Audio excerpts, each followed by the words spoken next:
বন্ধুরা আসসালামু আলাইকুম। আজকে আমরা আছি জোরাল মেম্বারের বাড়ির দক্ষিণ পাশ দিয়ে একবারই আমগো একটা সরু পথ আছে এদি যাই লাগছে। এই যে বহুত পুরানা পথ, এটা এক সময় এটার অনেক মূল্য ছিল, এখন কালে বিবর্তমানে এটা মানে হারাই যাইতেছে। এই যে দেখেন, এই পথটা কিন্তু এক সময় মহিলারা হাঁটাচলা করার লাই খুবই জরুরি ছিল। এটাতে আশেপাশে জঙ্গল হওয়াতে মানে জঙ্গল হয়ে গেছে, আর তদারকি না করার কারণে দেখেন এই যে এই রাস্তাটা আর কি, এই রাস্তাটা আমগো জনাল মেম্বারের বাড়ির দক্ষিণে দিই বহুত পরিচিত, বহুত পুরানো একটা রাস্তা। এই যে আমাদের স্বর্ণকার বাড়ির দক্ষিণে দিই চিকন একটা রাস্তা গেছে, ওই রাস্তাটা যাই লাগছে আমাদের ওই যে আমাদের এই একসময় কইতে আর কি যে আরে বুলুমিয়াকে বাড়ির সামনে,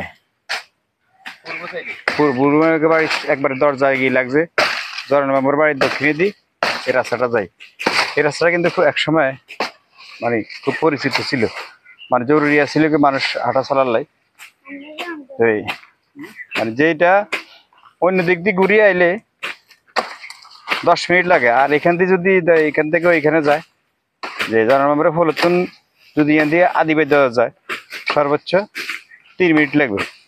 তো এই রাস্তাটা একসময় কিন্তু খুবই গুরুত্বপূর্ণ ছিল, যে এই রাস্তাটা কিন্তু আসলে খুবই জরুরি। মানে এদিক থেকে এদিকে আসা যাওয়ার খুবই একবার ইম্পর্টেন্ট রাস্তা। তো দোনো দিকে জংলা, মানে সন্ধ্যার পরে এমনকি চোর ডাকাতের ভয় আছে এই রাস্তার চললে। এই যে দেখেন আমাদের সদস্যরা করতেছে, এই যে দেখেন রাস্তাটা একবারই ওই নোয়াখালী ভাষা কাদের গিলিয়ে লাইছে। এই চান এমন ইয়ে হয়েছে দেখেন, এই যে রাস্তার উপর একবারে এই রাস্তাটা আমগো নোয়াখালী অনেকে চিনবো বা আমগো খিলপাড়ার অনেকে চিনবো।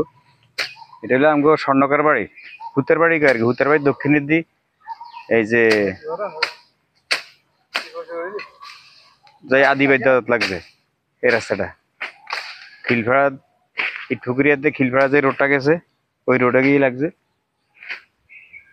দেখেন না আমগো সদস্যরা করতেছে জঙ্গল, এই যে এই যে কি জঙ্গল হয়ে রয়েছে দেখছেন। এই রাস্তাটা কিন্তু আসলে জরুরি, মানে মহিলারা যাতায়াত করতে এই রাস্তাটা জরুরি।